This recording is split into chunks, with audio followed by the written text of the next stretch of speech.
꼬마 빌딩 투자, 창업자의 마인드로 해야 망하지 않습니다.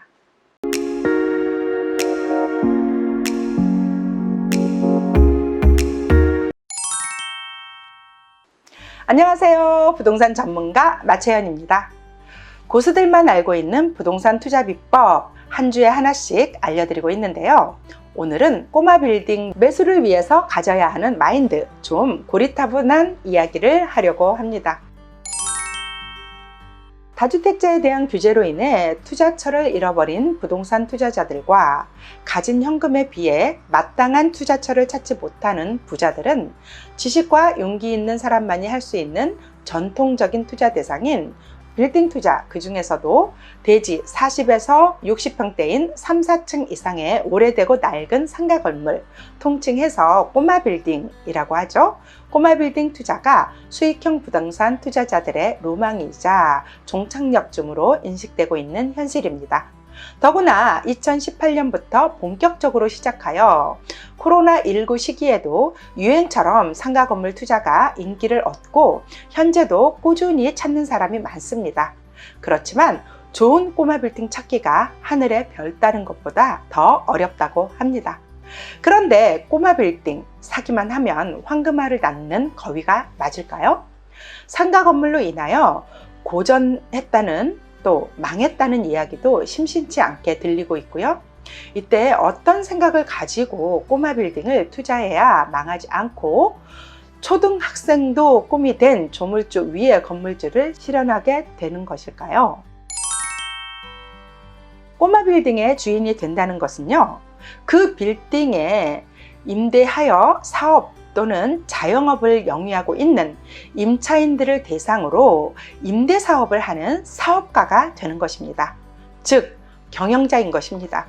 그런데 무턱대고 건물주가 되고 싶다는 생각으로 그저 남들이 좋다고 하니까 좋다는 말만 듣고 현재 상황만 보고 투자하였다가 낭패를 보고 끝내는 패가망신까지 하는 경우도 허다합니다.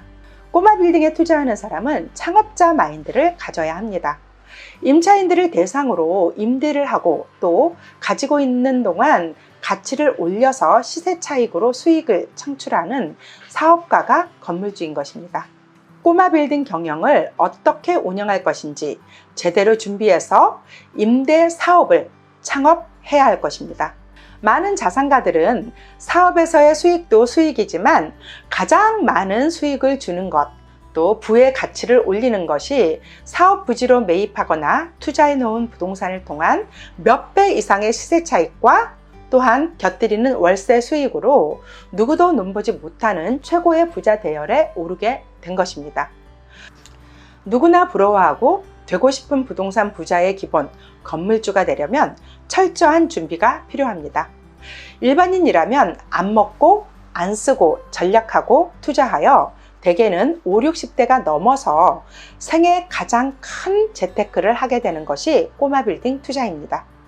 수익까지 다 만들어진 빌딩을 싸게, 아주 싸게 산다면 정말 운이 좋은 절호의 찬스이겠지만 대부분은 좋은 업종으로 임대가 다 맞춰져 있고 상권도 현재와 미래 가치가 좋은 것은 싸게 살 수가 없습니다. 거의 불가능한 것입니다. 그래서 가치를 만들어 갈 수 있는 좋은 꼬마 빌딩이라는 확신을 가지고 투자할 수 있는 지식과 용기가 필요합니다. 꼬마 빌딩 투자의 위험 요소는 어떤 것들이 있을까요? 첫째로, 꼬마 상가를 투자할 때는 상권의 현재와 미래, 상권의 흥망성쇠를 예측할 수 있는 지식이 있어야 합니다. 지식뿐만이 아니라 현장감도 있어야겠죠. 상권의 현재가 아무리 좋아도 성장기인지 안정기인지 쇠퇴기인지 상태를 파악하는 것은 평생에 단 한 번뿐일 수 있는 꼬마 빌딩 투자를 성공으로 이끄는 길입니다. 상권은 살아있는 생명체와 같다고 했습니다. 내가 사려는 건물이 위치해 있는 상권의 흐름, 변화를 예측한 투자를 권합니다. 두 번째로, 매수하고자 하는 건물의 임차인들 현황입니다. 공실이 없다고 할지라도 현재 임차인이 장사를 하고 있는 업종, 매출, 영업 연한 등을 알 수 있다면 임차인들의 재계약 여부도 쉽게 판단할 수가 있습니다. 이런 과정들이 가장 임차인을 판단할 수 있는 능력 또한 길러줍니다. 세 번째로 자영업을 하기 위해 신고, 등록, 허가 업종의 경우는 건축물의 용도가 매우 중요하며 만일 건축물 대장상에 위반 건축물이라고 기록되어 있다면 해당 부분이 어디인지 실제 건물 현황과 비교해서 확인해야 하고요. 해결 방안이 있는지에 대한 심사숙고도 필요합니다. 매수 당시 공실이 전혀 없는 상태라 하더라도 위반 건축물이라면 입점할 수 있는 업종의 제한이 많아서 임차인들을 구하기가 매우 어렵게 되며 문제가 해결되기 전까지는 공실로 방치할 수밖에 없는 상황이 생깁니다. 네 번째는 창업자의 눈으로 매수하려는 건물을 판단해야 합니다. 만일 내가 창업자라면 매수하려는 건물에 어떤 업종으로 영업이 가능한지 판단해 봄으로써 창업자, 즉 임차인의 입장에서 건물을 볼 수가 있고요.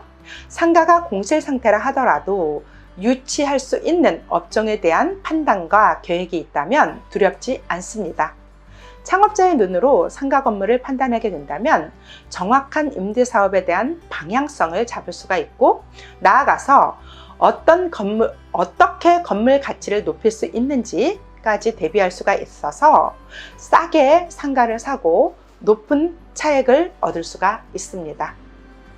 상권의 미흡, 관리의 부재 등으로 공실 상태가 오래된 상가를 저렴하게 매수하여 높은 임대 수익과 시세 차익을 누릴 수 있게 됩니다.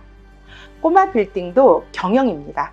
상권 예측, 임차인의 현황, 공부상의 건축물의 현황, 실제 현황, 창업자의 입장에서 다각도로 살펴보고 꼬마 상가를 어떻게 관리하고 경영해 나갈지 철저하게 분석하고 대비함으로써 애물단지가 아닌 황금알을 낳는 거위로 만들 수가 있으며 차후 시세 차익을 갖고 처분할 것인지 자자손손 대물림할 것인지 결정할 수가 있습니다.